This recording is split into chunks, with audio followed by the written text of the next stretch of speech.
El sol brillaba con fuerza aquella mañana de diciembre, cuando Carlos, Miguel, Ana y Sofía decidieron emprender su aventura en las montañas de la Sierra Nevada española. Los 4 amigos, todos veinteañeros, habían planeado esta excursión durante meses. Era su último viaje antes de que cada uno tomara caminos diferentes en sus vidas profesionales. Carlos, el más aventurero del grupo, había insistido en tomar una ruta menos transitada. «Será más emocionante», había dicho con una sonrisa confiada mientras revisaba su mochila llena de provisiones. Miguel, su mejor amigo desde la infancia, lo había apoyado sin dudarlo. Ana, la más cautelosa del grupo, había expresado sus reservas sobre el pronóstico del tiempo, pero finalmente cedió ante el entusiasmo de sus amigos. Sofía, la más atlética, simplemente quería estar con sus amigos, disfrutando de la naturaleza que tanto amaba. Comenzaron su ascenso temprano, a las 7 de la mañana. El aire era frío pero vigorizante y el cielo azul prometía un día perfecto para caminar. Los primeros kilómetros fueron fáciles, llenos de risas y conversaciones animadas. Carlos contaba chistes malos que hacían reír a todos, mientras Miguel tomaba fotografías del paisaje impresionante que los rodeaba. Ana iba identificando diferentes especies de árboles y plantas, compartiendo datos curiosos sobre cada una. Sofía lideraba el camino, su paso firme y seguro. Para el mediodía, habían alcanzado una altura considerable.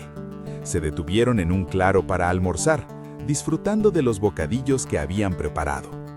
El viento había comenzado a soplar más fuerte, pero ninguno de ellos se preocupó demasiado. Estaban demasiado absortos en sus conversaciones sobre el futuro, sus sueños y aspiraciones. ¿Alguna vez pensaron que terminaríamos aquí?, preguntó Sofía, mirando el valle que se extendía debajo de ellos. 4 chavales de un pequeño pueblo en medio de estas montañas gigantes. «Es increíble», respondió Ana, sonriendo, pero también un poco aterrador. «Estas montañas son hermosas, pero implacables». Fue entonces cuando Carlos notó las primeras nubes oscuras acercándose desde el norte.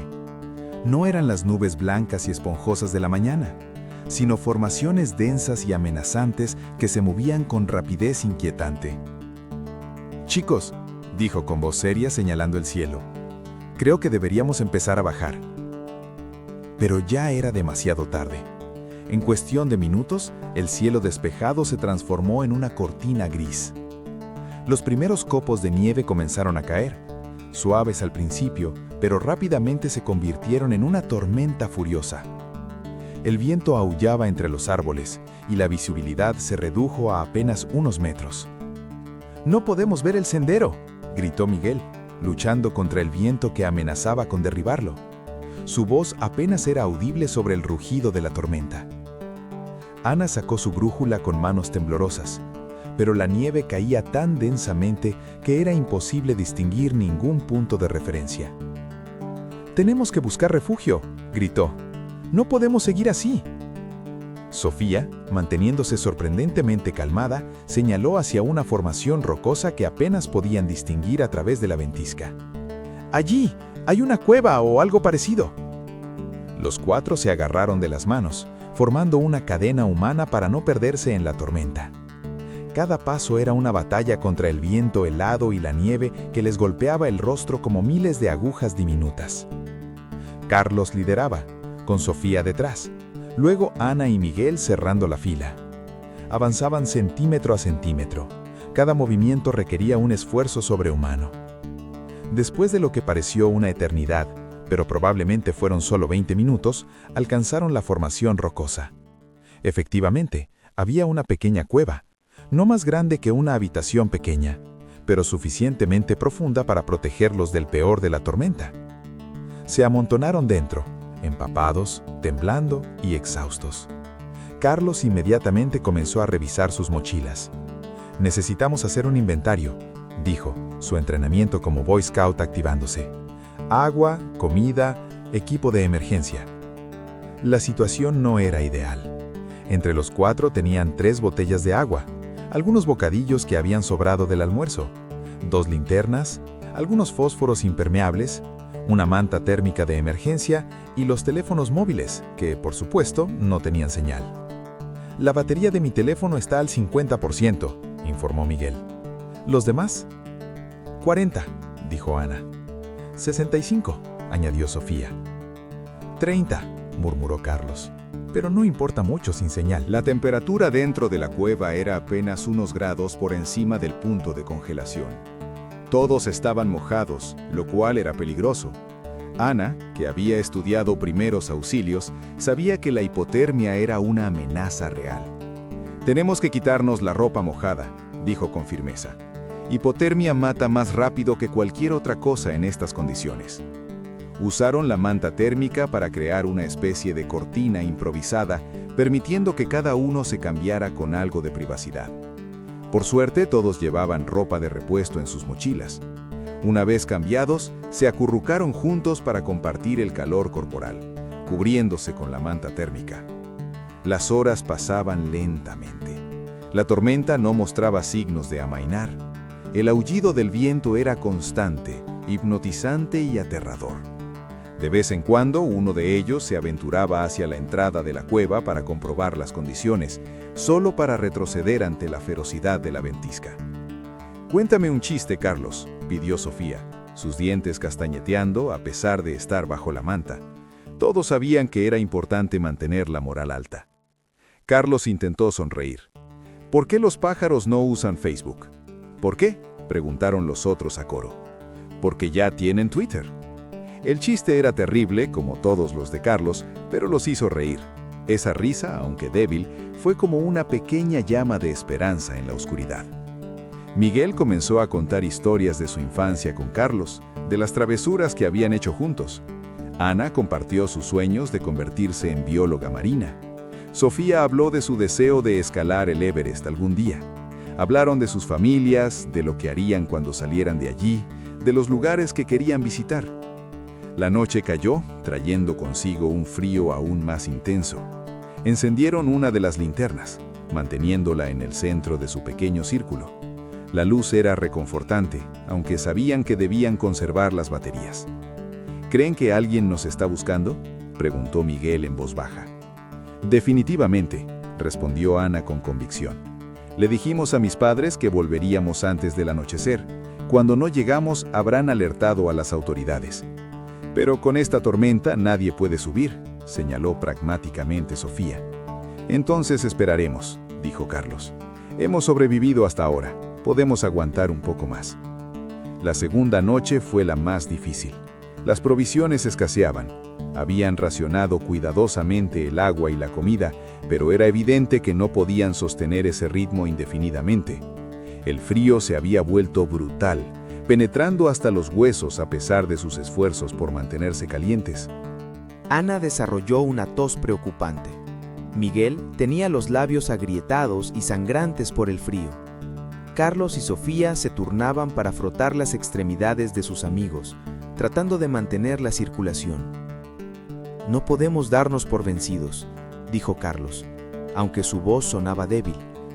«Mi abuela siempre decía que las montañas respetan a aquellos que las respetan.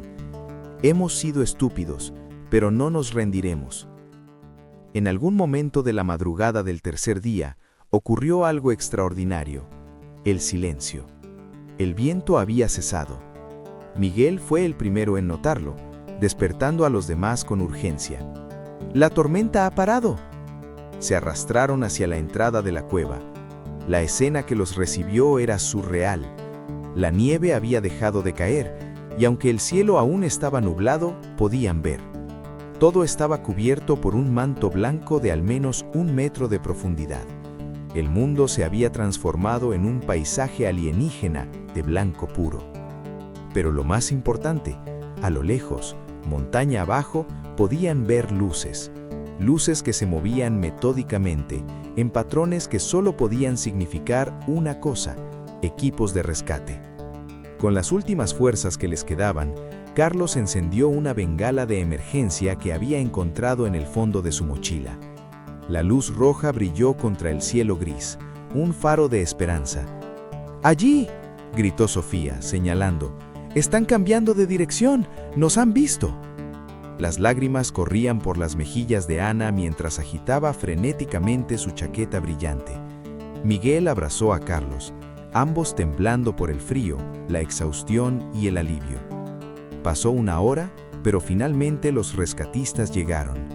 Eran un equipo de 6, todos experimentados montañeros con equipo especializado. Les proporcionaron mantas térmicas adicionales, bebidas calientes y comida. «Tuvieron suerte de encontrar esta cueva», dijo el líder del equipo, un hombre mayor con barba canosa. «Esta fue una de las peores tormentas en décadas.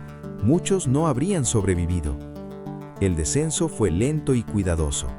Los 4 amigos, débiles pero vivos, fueron transportados en camillas especiales diseñadas para terreno nevado. Cuando finalmente llegaron al puesto base, las familias estaban esperando. Los gritos de alegría, los abrazos y las lágrimas se mezclaron en una escena de pura emoción.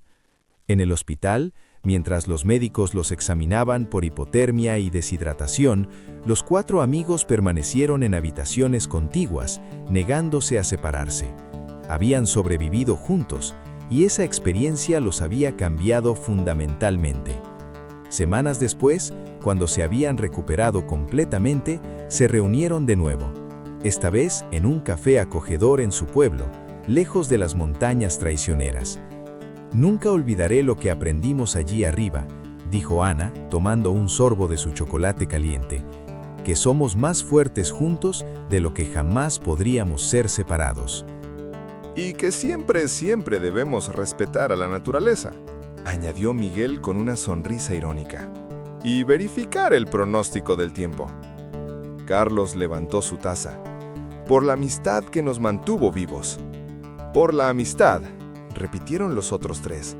Sofía miró a sus amigos, sus hermanos de supervivencia.